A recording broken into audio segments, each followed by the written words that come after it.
Hi, my listeners. I'm bringing to you today another mini episode, and I chose a topic that I'm hearing many women talk about everywhere I go: the gym, at work, my women's groups, just hanging out, having a coffee. We all talk about this, and that is the dreaded weight gain associated with menopause. When it comes to weight gain during menopause, it's the changing in hormone levels that can affect the way we store fat. During menopause, many individuals notice changes in their fat distribution as well, from the hips to the abdomen, for example. And this fat being stored around the abdomen could be an early sign of type 2 diabetes and heart disease. So it's so essential to take action to address these changes and maintain healthy weight. And that can be done through a myriad of approaches, namely lifestyle change, eating habits, not just what you eat, but when you eat and how you eat, and as well as incorporating exercise, particularly weight-bearing exercises and zone 2 cardio. That's the cardio that you're not full out sprinting, but you get the heart rate up. You can go for a nice brisk walk, say for 30 minutes with your dog, with your friends, whatever that might be. We'll get into that in a later episode. But I also want to talk about how hormonal changes in menopause affect the digestive system.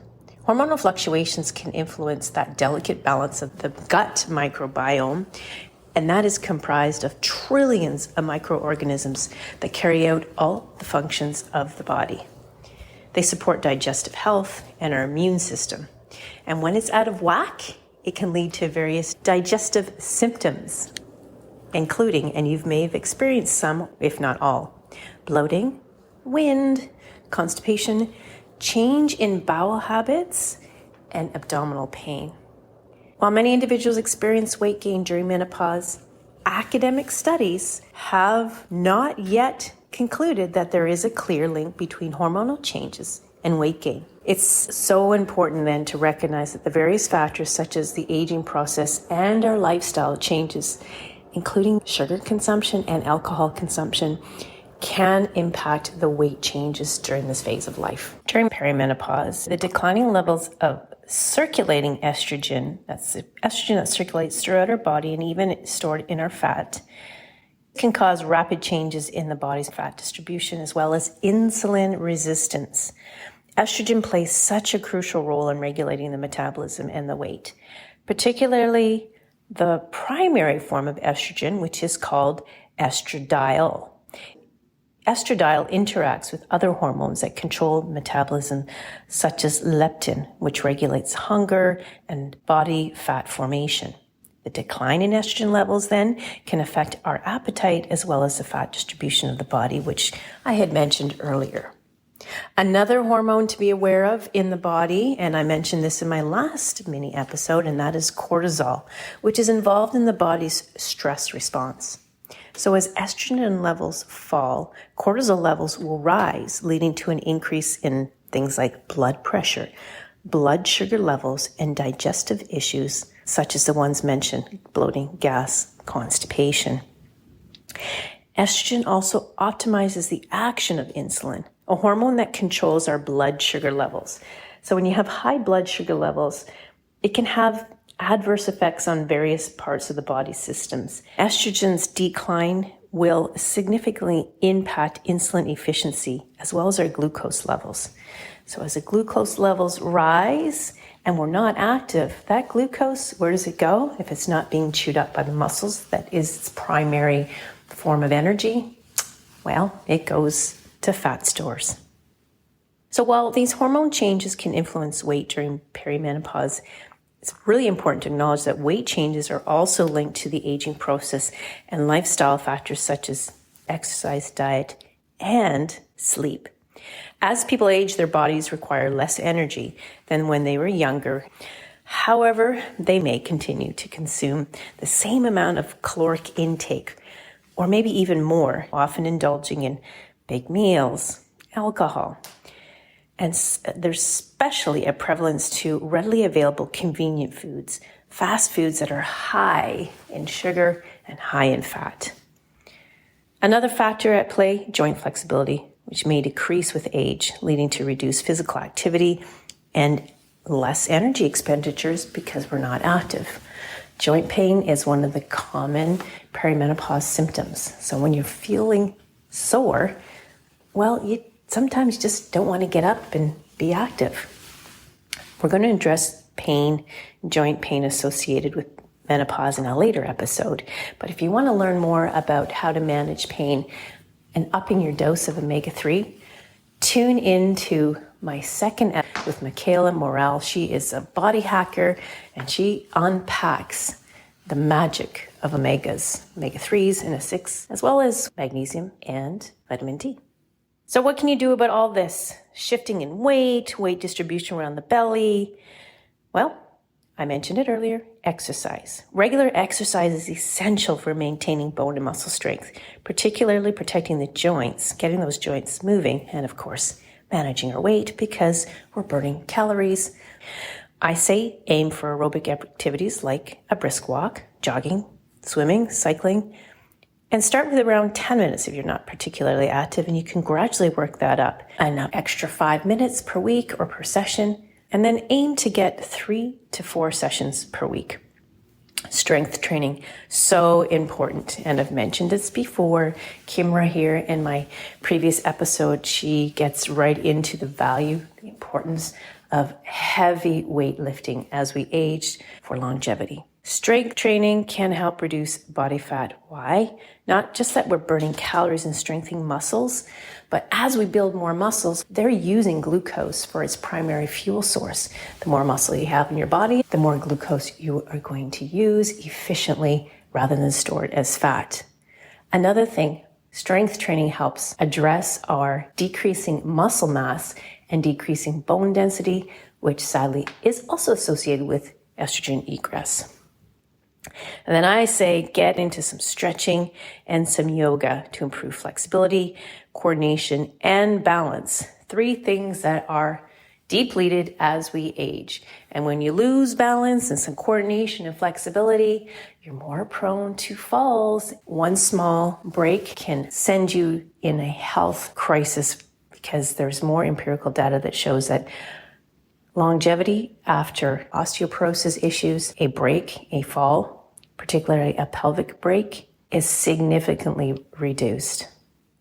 Another great thing about yoga is what we call an opportunity to go inward with your body, and you're connecting with the breath. Now, I can go on at great length just talking about the values and the benefits of the yoga, from balancing the chakra systems, releasing energy, stuck energy, and stored emotions, to balancing your yin, your yang, masculine, the feminine, the Ida Pingala.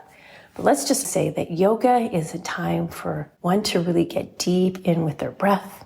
It's meditative and it just feels so good for mind and body. So if you haven't taken up yoga, I would suggest you get yourself down to a studio real soon and give it a try. You'll be amazed at the benefits you can find. Now let's talk very briefly about HRT. This subject deserves its own podcast, if not several, but just briefly touching on it, hormone replacement therapy can provide symptom relief during menopause. If you're looking to lose weight, HRT is not the solution.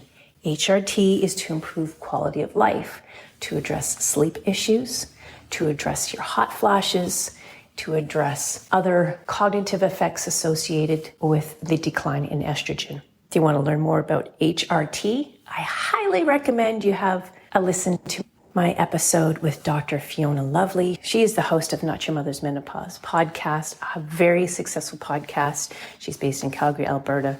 Love her. Amazing what she unpacks about hormones and HRT. I've often talked about keeping a food diary. The jury is out on that. You can hear a little bit more about food diaries with my latest interview with Kim Hines, an Emotional Eats podcast host, as well as a nutrition specialist, coaching women how to address emotional eating and belly fat. I think that food diaries are effective if you just want to track how you've reacted to certain foods. But if you get into the calorie counting, it can become a little bit obsessive and it's to your detriment. And then lastly, let's talk about stress management. Again, another topic that deserves entirely its own episode, if not several. If you want to learn more about how to manage stress, well, We address it in almost every one of my last episodes. One great episode is with Prakish Shagu. He is a Kundalini energy and yoga mystic. He really unpacks the values of addressing stress from a point of not only just yoga, but the mindset too. Stress management, it's crucial for overall well-being. And as I've mentioned before, those high stress levels at increased cortisol can contribute to weight gain because it really disrupts the diversity of the gut microbiome. So engaging in activities that help you unwind, like yoga or a nice walk, can really help de-stress at the end of the day, getting into some meditation and mindfulness work, even taking up a hobby that forces you to disengage from the daily life, from the daily activities of our lives that keep us in that fight-flight mode and puts us more into that relax, rest, digest. Gardening, for example. Art. I have met several women that have taken up art in their 60s and are now featured in galleries. Imagine that. Sometimes when we do lose our estrogen and that veil comes off, we find our new purpose, the person that we are meant to be in the latter half of our lives. So take comfort in knowing that what you're experiencing right now through the transition, it's like a butterfly trying to come out of that cocoon. That birthing process is uncomfortable, but when you get to the other side, it's a beautiful, beautiful journey to explore. But always remember this, that menopause is a natural phase of life. Changes in weight and metabolism is part of this transition, unfortunately, but you have to embrace it with self-compassion and self-love. If you want to learn more about that, listen to my very first episode with Shannon Simpson as we talk about resilient self-love and the benefits it can do when you change that mindset and start really appreciating who you are. So a little disclaimer, always seek support from your healthcare provider. This is for information purposes, to empower, to educate, to inspire, and maybe even to entertain. It's been a pleasure bringing you this little mini. Stay tuned for another full episode where I bring you more experts in the fields of women health, from the physical, mental, emotional, and spiritual well-being of the person we were always meant to be.